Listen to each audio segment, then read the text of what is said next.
Acompanhe a partir de agora mais um podcast do Preto no Branco. Programa de hoje, Seu Direito em Análise, com a condução da jornalista Juliette Manfrim. Olá, para você que nos acompanha neste sábado em mais um Seu Direito em Análise. Hoje o nosso bate-papo é sobre direito do consumidor. A nossa convidada é a doutora Kátia Stimmer e a gente vai falar um pouquinho sobre os questionamentos que chegaram para a gente aqui na redação. Doutora, seja bem-vinda. Obrigada pelo convite, estamos aí à disposição para tentar esclarecer as dúvidas. Perfeito. Bom, as dúvidas do direito do consumidor sempre são as mais diversas possíveis e eu acho impossível que ninguém tenha dúvidas sobre o segmento, porque é muito amplo, né? E envolve todo mundo. Exatamente. Mas um dos nossos questionamentos, diz respeito a como o comércio de Cascavel tem lidado com a exposição de produtos em vitrines e os valores. O nosso internauta pergunta o seguinte, doutora: tem andado pelo centro de Cascavel e percebido que cada vez mais lojas têm se isentado de colocar os preços dos produtos nas vitrines. Pode isso? Não pode. Isso é uma briga antiga, na verdade, que existe com o comércio local. Eu, inclusive, fui coordenadora do PROCON durante 4 anos e os 4 anos em que eu estive à frente da coordenação, a gente fazia a fiscalização no comércio, no sentido de orientar inicialmente os comerciantes para que colocassem os preços dos produtos nas vitrines e posteriormente até a aplicação de multa por violação às regras, né? E nós temos várias, além do Código de Defesa do Consumidor, nós temos outras legislações que regulamentam essa questão. Porque o que o nosso legislador não quer? Ele não quer que o consumidor esteja suscetível a ser abordado por um vendedor e acabe adquirindo um produto que ele não compraria numa situação normal, se ele não fosse abordado. Ou seja, ele passa na frente da vitrine, ele vê o preço, se está dentro das suas possibilidades, ele entra. Caso não, ele nem entra na loja. E aí, quando eles não colocam o preço, isso é uma tática realmente de chamar o consumidor para dentro do estabelecimento para que o vendedor possa fazer essa abordagem e muitas vezes o consumidor adquirir um produto que ele não precisava e não estava dentro da sua possibilidade. Né? Então, nós temos regulamentação, sim.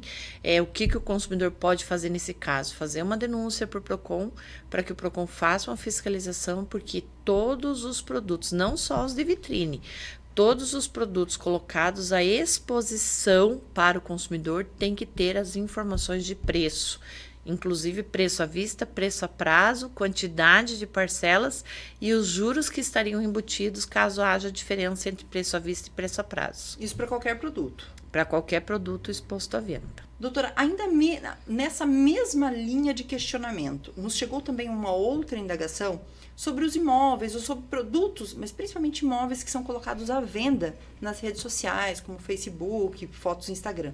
Também tem que constar preço? Sim, todo produto ou serviço que é oferecido ao consumidor, uma vez feita a publicidade, ele tem que seguir as mesmas regras. Tem que haver a informação sobre os preços, à vista, a prazo, quantidade de parcelas e, se tiver juros, os juros que estão embutidos no valor da parcela. E nesse caso, a quem que a pessoa recorre para fazer uma denúncia? Também PROCON? Também PROCON, tá? A nível local, né? No caso, o PROCON aqui em Cascavel só atende os consumidores aqui do município de Cascavel, ou quando a relação de consumo tem acontecido aqui, mas nós temos o PROCON Paraná, que atende a nível estadual, e nós temos também a possibilidade de fazer uma denúncia no consumidor.gov, que seria como um PROCON nacional. Esses 3 meios são onde o consumidor pode tentar buscar, né, fazer uma denúncia para que a situação tente ser regularizada.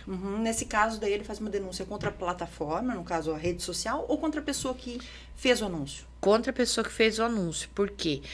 Porque geralmente no Facebook, como você citou, o Facebook ele não tem uma gerência a respeito desses produtos que são colocados à venda. Então, aí, nesse caso, quem responde é a pessoa que colocou à venda. Né? Agora, tem algumas outras plataformas, como, por exemplo, Mercado Livre, aí é uma situação diferenciada, que daí, nesse caso, ele só faz a intermediação e aí ele responde conjuntamente com o fornecedor. Ah, perfeito. Essa pergunta também que chegou com bastante ênfase pra gente, que tem sido muito comum isso acontecer também. Uma internauta nossa perguntou o seguinte, doutora: Ela diz que foi cobrada 2 vezes por uma mesma fatura de uma loja de departamentos. Ela tem um comprovante de pagamento, ela solicitou que fosse dado baixa, mas a loja, o estabelecimento comercial se recusou em dar baixa e segue cobrando essa segunda fatura. Ela perguntou se ela paga essa mesma fatura em duplicidade e segue questionando, ou se ela deixa de pagar, porque ela tem medo de ir para o SPC ficar negativada no Serasa. O que ela deve fazer numa situação dessa? Então, não é legal, né? É uma prática abusiva fazer a cobrança indevida de valores, a cobrança em duplicidade, ainda mais se ela tem o comprovante. Por isso que é muito importante a gente guardar os comprovantes daquilo que a gente paga, né? Hoje em dia a gente costuma jogar muito fora esses comprovantes, e daí acontece uma situação dessas, o consumidor não tem como comprovar que ele já fez o pagamento e ele corre o risco de pagar novamente. Nesse caso específico, como ela tem o comprovante, eu aconselho ela a primeiro tentar fazer um registro, porque ela já tentou resolver com o fornecedor não resolveu. Então, aconselho a tentar fazer um registro de uma reclamação no PROCON, para ver se o PROCON consegue fazer essa intermediação. Caso não haja uma solução através do PROCON, o ideal, como ela tem medo do nome ir para o Serasa, que tem muitas pessoas que não podem que o nome vá para o Serasa, o ideal é ela fazer o pagamento e aí entrar com uma ação no juizado de pequenas causas para pedir a restituição do valor.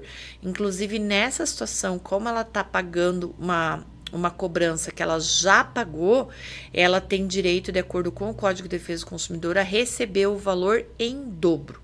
Então, ela vai receber o valor que ela pagou 2 vezes em dobro. Ela precisa de uma intermediação com o advogado para propor essa ação, doutora? No juizado de pequenas causas, as discussões até 20 salários mínimos, elas independem de acompanhamento de advogado. Então, ela pode ir diretamente e fazer a reclamação lá, que ela vai ser atendida lá no fórum. Agora, se for acima de 20 salários mínimos, aí sim ela vai precisar do acompanhamento de um advogado. Perfeito, então, ótimo. Nosso próximo questionamento, eu acho que esse também vai abranger uma parcela muito grande de pessoas, diz o seguinte: a pessoa fez uma assinatura de um canal de streaming e essa compra foi parcelada no cartão de crédito em 12 vezes. Quando ele fez essa compra, a informação era que teria acesso ilimitado a séries e, enfim, os filmes que estavam disponíveis. Ao acessar, ele viu que não era ilimitado esse acesso. Ele tentou contato com a empresa disse que ele não pode fazer o cancelamento porque ele tem uma fidelidade de 12 meses no plano, e ele gostaria de saber o que ele deve fazer com relação a isso. Nesse caso, também ele pode inicialmente registrar uma reclamação no PROCON para exigir o que nós chamamos de exigir o cumprimento forçado da oferta. Então, foi ofertado um produto, um serviço para ele que não vem sendo oferecido para ele. Então, como ele tem provavelmente ele deve ter tido essa conversa através de WhatsApp ou através de um protocolo que ele tenha feito, ele pode dessa obrigação. Se ele não conseguir resolver administrativamente no PROCON, também ele pode entrar com uma ação judicial para exigir o cumprimento. Inclusive, essa questão da multa de fidelidade, já tentando entrar numa outra seara aí, mas esclarecendo, a multa da fidelidade, ela não é ilegal a cobrança da multa, mas desde que ela traga alguns benefícios para o consumidor, porque o simples fato dele ter feito a assinatura, ele não vai gerar a multa de fidelidade. Ele pode gerar uma multa por quebra de contrato, mas a multa de fidelidade, ela vem com os benefícios que a empresa traz. Então, geralmente, as empresas de telefonia, por exemplo, para grandes empresas, né, elas oferecem aparelho ou oferecem um desconto no plano mensal, e aí é permitido que faça, então, essa fidelidade do cliente. Mas, caso contrário, caso não tenha nenhum tipo de benefício extra, não se pode falar em multa de fidelidade. Perfeito, ótimo. Nosso próximo questionamento também diz respeito às tecnologias, né? E a pessoa diz o seguinte, que ela viu um anúncio nas redes sociais de um laptop, de um computador que estava à venda em Cascavel. O anúncio era daquele mesmo dia, ela inclusive printou esse anúncio, pondo esse laptop numa promoção e oferecendo, além do valor, as condições de pagamento. Quando ela entrou em contato com a empresa disse que se tratava de uma oferta antiga, do mês de fevereiro, e ofereceu outros computadores que eram muito mais caros do que aquele que necessariamente estava sendo anunciado. Essa pessoa gostaria de saber se mesmo com os prints que ela fez, ela consegue exigir da empresa o cumprimento da venda do computador em questão? Consegue sim, é a mesma situação. Ela tem todo o direito de exigir o cumprimento forçado da obrigação, porque a empresa, ela que tem responsabilidade de atualizar os sites com os produtos que estão disponíveis, as ofertas ou não.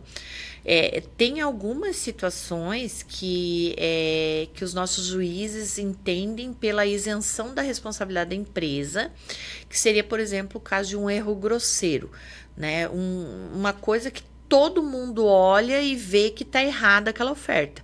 Mas eu acredito que não se encaixa nessa situação, porque como a própria consumidora colocou ali, a oferta existiu, mas ela já teria passado o prazo. Então, se ela existiu e a empresa não atualizou a página, é responsabilidade deles entregar o laptop no preço e nas condições que foram oferecidas. Para isso, também ela vai ter que ou procurar registrar uma reclamação no PROCON para tentar amigavelmente, e caso não consiga amigavelmente, vai ter que entrar com uma ação judicial. Ótimo. A gente percebe que o PROCON é um bom caminho para a maior parte das situações aqui. Na verdade, o PROCON, ele auxilia nessa tentativa de composição entre consumidor e fornecedor, e ele é mais rápido para alcançar um objetivo para o consumidor, né?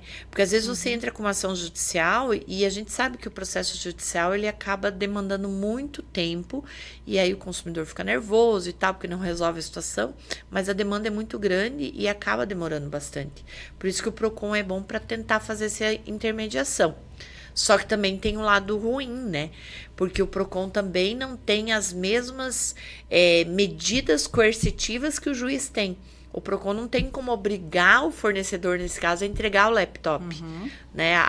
O poder coercitivo que ele tem é a aplicação de uma multa, só que essa multa também não vem para o consumidor, ela reverte em favor do próprio PROCON. Então, se o fornecedor tiver medo da multa, ele vai e entrega o laptop, mas se ele não tiver medo, ele não vai cumprir a obrigação, e aí o consumidor vai ter que procurar o poder judiciário. Perfeito. Nosso próximo questionamento diz o seguinte, doutora. Fiz umas compras no supermercado de alguns produtos que estavam em promoção. No momento de passar no caixa, me disseram que a promoção valia apenas para quem fizesse parte do clube de fidelidade do supermercado. Acabei deixando as compras lá. Eles podem fazer isso? Na verdade, assim, a fidelização, nesse caso, os clubes de fidelidade que os mercados fazem não tem ilegalidade. Seria uma vantagem para o consumidor, né, para que ele tenha algum desconto. Só que nessa situação aí, o que tem que ter é uma informação clara para que todos os consumidores saibam que aquela promoção vale especificamente para o clube de fidelidade. Porque se não houver esse esclarecimento, eles são obrigados a cumprir a oferta.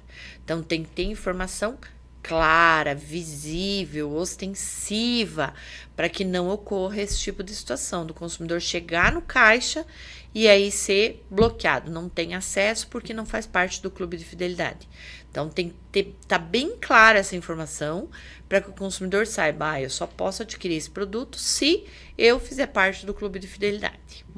Perfeito, ótimo. Nosso próximo questionamento, acho que também vai sanar a dúvida de um monte de gente, porque o nosso internauta diz o seguinte: costumo fazer compras sempre com o cartão de crédito, mas um número cada vez maior de lojas tem exigido que a gente faça um cadastro, como apresentação do CPF, RG, às vezes até o endereço. Eles podem fazer esse tipo de cobrança de informação?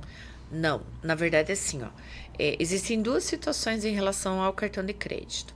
O que o fornecedor, o que o lojista, ele deve fazer é pedir sempre a identificação do consumidor, pedir a identificação do consumidor para saber se aquele cartão de crédito pertence efetivamente a ele, né? Para que não ocorra problema de uma pessoa estar usando o cartão de crédito de outra. Isso é só a apresentação da identificação. O cadastro não é obrigatório, né? Até porque hoje nós temos até uma legislação bem específica que protege muito essa questão dos dados dos consumidores. E por que eles acabam exigindo esse cadastro? Para depois poder fazer publicidade com essas pessoas, né? Então, o consumidor pode se recusar, sim, a fazer o cadastro. Ele não pode se recusar a apresentar a identificação, porque ele precisa saber que aquela pessoa do cartão é o legítimo proprietário do cartão, né? Mas o cadastro, ele é uma prática abusiva do fornecedor, sim. E cada vez, realmente, o número maior de estabelecimentos tem feito isso. Porque eles acabam usando isso para prática de publicidade, né? Depois para ficar mandando informativos no WhatsApp, no e-mail do consumidor, né? Mas é uma prática ilegal. Perfeito. O nosso próximo questionamento, doutora, eu acho que ele casa bastante com essa Lei Geral de Proteção de Dados. Porque a pessoa diz o seguinte, que ela abriu uma conta corrente num banco e no dia seguinte, a abertura dessa conta corrente, ela começou a receber uma enxurrada de ligações, de mensagens, oferecendo cartão de crédito, financiamento, enfim, outras linhas de produtos financeiros. Ela não tem como provar que os dados vazaram do banco, mas que foi muita coincidência disso ter acontecido justamente um dia após a abertura da conta. O que ela deve fazer numa situação como essa? Nesse caso aí, ela só teria como alternativa entrar com uma ação judicial. E na ação judicial, existe um instrumento que ela pode utilizar que se chama inversão do ônus da prova. Então, ela pode pedir para o juiz inverter, ou seja, ao invés dela provar que os dados escaparam do banco, é o banco que teria que provar que esses dados não escaparam dele, sabe? Inverte a produção da prova. É um instrumento que não é obrigatório, mas explicando a situação dentro de um processo judicial, o juiz pode fazer essa inversão e aí compete ao banco fazer essa comprovação. É uma situação bem complicada, né? Uma situação bem complicada que a Lei Geral de Proteção de Dados ela tem buscado, né, evitar esse tipo de situação, mas a gente vê ainda que a prática é muito agressiva nesse sentido, né? A gente vê, inclusive, clientes que fazem pedido de aposentadoria, né? O INSS, comum, né? O INSS dá a decisão hoje, amanhã o telefone da pessoa vira uma enxurrada de ligações, de empréstimo, financiamento. E da onde que surgiram esses dados? Da onde que surgiram essas informações? Saiu de algum lugar, né? E aí fica essa questão da prova, né? Então, a produção da prova é bem complexa mesmo. Nesse caso, eu aconselho ela a procurar um advogado. Essa regra valeria também, por exemplo, para quem, como a doutora mesmo colocou como um exemplo, solicitou uma aposentadoria. Ela foi concedida pelo INSS. Também a pessoa pode solicitar que o INSS comprove, por exemplo, que não vazou os dados? Teria que entrar com uma ação judicial, só que daí, nesse caso, seria na Justiça Federal, né? Que a competência muda um pouquinho, né? Porque a gente até imagina que não seja o INSS propriamente, mas, de repente, alguém que tem acesso a essas informações que tá ocorrendo, ou até mesmo hackers, de repente, invadindo e tal, mas tem que haver essa segurança, essa proteção em relação aos dados, né? Até porque as empresas respondem se houver esse vazamento de dados, né? Pois é verdade. Bom, a gente vai agora para o nosso último questionamento, doutora, e ele é um tema bastante delicado, porque ele trata do seguinte. O nosso internauta colocou a seguinte situação. A minha filha estuda em uma escola particular e vem sofrendo agressões de um coleguinha de turma. Já conversamos com a escola, mas nenhuma medida foi adotada. Como devemos proceder com relação a isso? E a escola também tem responsabilidade com relação à prática de bullying? Tem responsabilidade, né? A escola, a gente fala que a escola tem uma transferência de guarda, digamos assim, porque a criança sai da guarda do pai e da mãe e vai para a guarda da escola. Então, a escola tem que fazer esse controle e evitar que esse tipo de situação aconteça, né? E se no caso, como já houve reclamações, a fiscalização da escola ela tem que ser redobrada, né?